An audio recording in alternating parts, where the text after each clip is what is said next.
আসসালামু আলাইকুম, কেমন আছেন সবাই? আজকে আমরা আসছি রাজবাড়ী জেলার উদয়পুর বাজারে। আমার সাথে আছে মোহাম্মদ রবিউল্লাহ ভাই। তিনি একজন ব্যাংকার এবং কৃষি উদ্যোক্তা। তিনি এবছর লালতির হাইব্রিড অরিজিনাল পেঁয়াজ চাষাবাদ করছেন এবং আমাদের পিছনে স্টোর করা শুরু করছেন। আমরা আগের ভিডিওতে দেখাইছি আপনাদেরকে যে সে তার পেঁয়াজগুলো কীভাবে করছে, চাষাবাদ কীভাবে করছে, সার অবস্থানে কীভাবে করছে, আবার উত্তোলন পর্যন্ত দেখাইছি। আর আজকে দেখাতে আসছে আপনাদেরকে এখানে স্টোর কীভাবে করছেন। কারণ অনেকে জানতে চান যে আমরা মেশিনের মাধ্যমে কীভাবে স্টোর করব। কারণ অনেক অভিজ্ঞতা নাই, নতুন প্রযুক্তি আমরা জানি না এই সম্পর্কে। ভাইয়ের কাছ থেকে একটু শুনি আসলে এটার সুবিধা অসুবিধাটা কীভাবে কী। আচ্ছা, গত বছর আমি নিজে কিছু পেঁয়াজ উৎপাদন করেছিলাম, লালতির হাইব্রিড করিনি। লালতির হাইব্রিডেও কিছু অংশ করে, আর বড় অংশটাই আমি নিজে যেটা উৎপাদন করে সংগ্রহ করেছি, এখানে রেখেছি।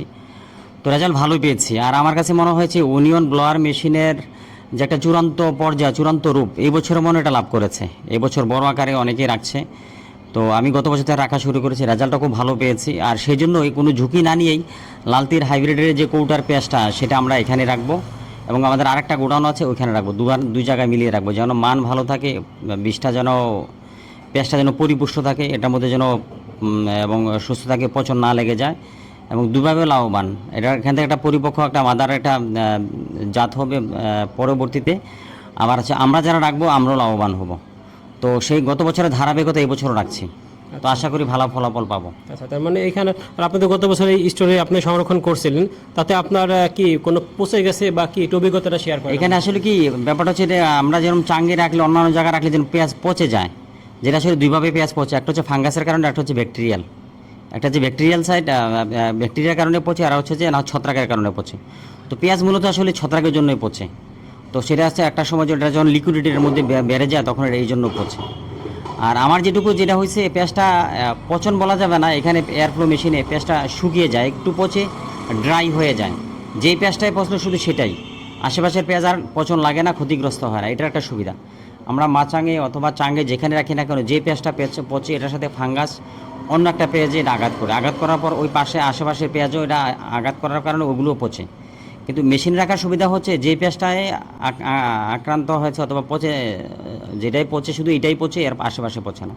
তবে আরও দুটো ব্যাপার আছে। মূলত এখানে দু ধরনের পেঁয়াজ বেশি পচে। যে পেঁয়াজটা আসলে গুণগত মানের দিক থেকে ভালো না, যেমন জোড়া পেঁয়াজ, যেটা আমরা ফাটা পেঁয়াজ বলি, জোড়া পেঁয়াজ বলি, যেটা আসলে এক কন্দ বিশিষ্ট না। আর আরেকটা হচ্ছে যেটাতে কলি থাকে অথবা যেটাতে ফুল হয়, ওই পেঁয়াজটা, ওইটা একটা মানহীন পেঁয়াজ, সেভাবে জাত করার বীজ করার জন্য। ওই দুই শ্রেণীর পেঁয়াজ মূলত পচে আর কি। অন্য পেঁয়াজ সাধারণত তেমন একটা পচে না। তবে পরিমাণগত যদি আমরা পার্সেন্টেজের আকার হিসাব করি, তবে 10-এর নিচেই থাকবে, উপরে যায় না, 10-এর উপরেই যায় না। চাঙ্গে রাখলে, যেটা আসলে কৃষকের ভাষ্যমতে, আমি মাচাঙে রাখিনি, আমার অভিজ্ঞতা নেই, ভাষ্যমতে 30 থেকে 35, মানে 100 মন রাখলে 30 থেকে 35 মন পচে যায়। তার মানে এখানে আমাদের সর্বোচ্চ হলে 10 মন, সর্বোচ্চ যদি ধরি আমরা। তার মানে এই এয়ার ফ্লো মেশিনের মাধ্যমে যদি কেউ পেঁয়াজ সংরক্ষণ করে, তার সর্বোচ্চ হলে 10% ঘাটতি হতে পারে। কিন্তু আমরা হয়তো বলবো যে 7-8%ই নর্মাল হয়। যদি একটু বেঁচে রাখা যায়, ফাটাটা বা মানহীন সেটা যদি একটু বেঁচে রাখা যায়, তাহলে 7 থেকে 8%, সর্বোচ্চ হলে 10%।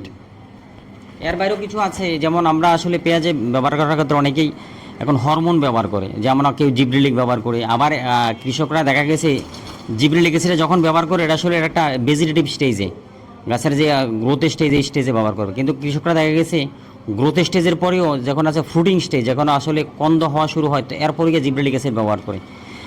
ওই সময় আবার পেঁয়াজ হয় না, তারপর আবার যেটাই হয় সেটা আবার সংরক্ষণশীলতাও কমে যায়। আবার এর মধ্যে যদি অতিরিক্ত বৃষ্টিপাত হয় পেঁয়াজের মধ্যে, সেটাও হয়। আবার কৃষকটা আরেকটা যেটা করে, শেষের দিকে এসে আপনার পটাশিয়াম সালফেট, যেটা আমরা কুইক পটাশ, ফাস্ট পটাশ নামে জানি, এটাও স্প্রে করে না। এরকম যদি কিছু আমরা বোরন স্প্রে করে, তাহলে পেঁয়াজটা কী হয়, ক্যালসিয়াম স্প্রে করে, তাহলে পেঁয়াজটা শক্ত হয় এবং এটাতে পানি জমে কম এবং এটার সংরক্ষণশীলতা বাড়ে। তো কৃষকরা এই জিনিসগুলো ব্যবহার করার ক্ষেত্রে আর আসলে আর একটু যত্নবান হবে, আর একটু জানার জায়গা তৈরি করবে। আমরা একটু দেখি যে কীভাবে করছে, এই ঘরটা প্রস্তুত করছে। এটা মূলত নিচ থেকে, ফ্লোর থেকে 10 থেকে 12 ইঞ্চি হাইট করা আছে। আর এই যে মাচাটা করছে এখানে, আমি দেখছি যে 1.5 ইঞ্চির মতো ফাঁকা আছে মাচার এখানে। মোট কথা যে এখানে যে বাঁশের যে একটা চটা বা চটি বলি সেটা দিছে, এখান থেকে 1.5 ইঞ্চি ফাঁকা করে দিছে প্রত্যেকটাই। আর মেশিনটার যে মুখটা, যেখান থেকে বাতাসটা বের হবে সেটা এই মাচাটার একটু একটু নিচে আছে, 2 ইঞ্চি নিচে আছে, 2 থেকে 2.5 ইঞ্চি নিচে আছে। আর এখানে তার উপরে দিয়ে দিছে এই যে প্লাস্টিকের যে নেটটা পাওয়া যায়, এই নেটটা যাতে পেঁয়াজটা নিচের দিকে পড়ে না যায়। আর একটা বিষয় বলে রাখি, সেটা হলো যে এই যে ফাঁকাটা, এই ফাঁকাটা একটু বেশি রাখলে সুবিধা এটাই যে এখান দিয়ে বাতাসটা বেশি ভিতর দিকে আসতে পারবে। আর যদি বাতাসটা ভিতর দিক থেকে বেশি উপরের দিকে না আসে, পেঁয়াজে না লাগে, সেক্ষেত্রে কিন্তু এই পেঁয়াজটা পচে যাওয়ার একটা সম্ভাবনা থাকে। তাই আপনারা যারা ঘর তৈরি করবেন তাদেরকে অবশ্যই বলবো যে এই ফাঁকাটা যতটুকু পারেন আপনারা বেশি রাখবেন। দেখেন এখানে 1.5 ইঞ্চি ফাঁকা আছে, আর এইভাবে রাখলে সবচেয়ে বেটার হয়। অনেকেই রাখেন এই বানা দিয়ে রাখেন, বাঁশের বানা, সেটা আপনারা রাখতে পারেন, সেটা রাখলেও কোনো সমস্যা নেই, তবে এইভাবে রাখলে বেটার হয়। আর আরেকটা আমার সাজেশন থাকবে যে একটা দেখি আমরা এখানে যে ভাই রাখছে, এখানে এই বাঁশের যে এই পিঠ বলি আমরা, বাইরের যে মসৃণ পাশটা এটা উপরের দিকে দিছে, এই বাইরের দিকে দিছে, কিন্তু এটা জাস্ট উল্টে এই পাশটা যদি নিচের দিকে দেওয়া যেত তাহলে আমার মনে হয় বেশি ভালো হতো। তাহলে এটা রাউন্ড শেপের, বাতাসটা বাড়ি খেয়ে ভিতরের দিকে উপরের দিকে উঠতে সুবিধা বেশি হতো। আর এখানে হয়তো বাড়ি খেয়ে বাতাসটা বাইরের দিকে আবার একটু থাকবে, আসবে, কিন্তু একটু সমস্যা হতে পারে। প্রিয় দর্শক, একটু চেষ্টা করলাম আপনাদেরকে এই ধারণা দেওয়ার জন্য এই কীভাবে ঘরটা তৈরি করবেন। আর আমি বলবো যে এই ঘরটা তৈরি করার ক্ষেত্রে একটা মেশিনের ক্ষেত্রে এই 12x12 একটা ঘর বা সাইজের ঘর বা 30 থেকে 40 স্কোয়ার ফিটের একটা ঘরে কিন্তু আপনারা অনায়াসে 300 মণ পেঁয়াজ রাখতে পারবেন। আর যে 14 ইঞ্চির যে মেশিনটা, ছোটো মেশিনটা, সেটাতে আপনারা কিন্তু 120 স্কোয়ার ফিটের একটা ঘরে 200 মণ পেঁয়াজ রাখতে পারবেন। তবে হ্যাঁ, আমি বলবো যে আপনারা যতটুকু একটু প্রসারিত করে, একটু পাতলা করে যারা রাখবেন তাদের পেঁয়াজটা বেশি ভালো থাকবে। যত বেশি হাইট করবেন, যত গাদাগাদি করে রাখবেন, পেঁয়াজ কিন্তু মান ততটা খারাপ হওয়ার সম্ভাবনা থাকে। তাই আমরা আপনাদেরকে বলবো যে আপনারা এভাবেই চেষ্টা করবেন তৈরি করার জন্য। আর এর বাইরে যদি কোনো পরামর্শ দরকার হয় আমাদেরকে ফোন দিতে পারেন। আর যাদের অরিজিনাল হাইব্রিড পেঁয়াজ লাগবে লাল তীরের, তারা আমাদের সাথে যোগাযোগ করতে পারেন, রবিউল্লাহ ভাইয়ের সাথে যোগাযোগ করতে পারেন। রবিউল্লাহ ভাইয়ের সাথে যোগাযোগ করতে পারেন। ইনশাআল্লাহ আপনারা ভালো পেঁয়াজটাই পাবেন আশা করি। ধন্যবাদ সবাইকে, আল্লাহ হাফেজ।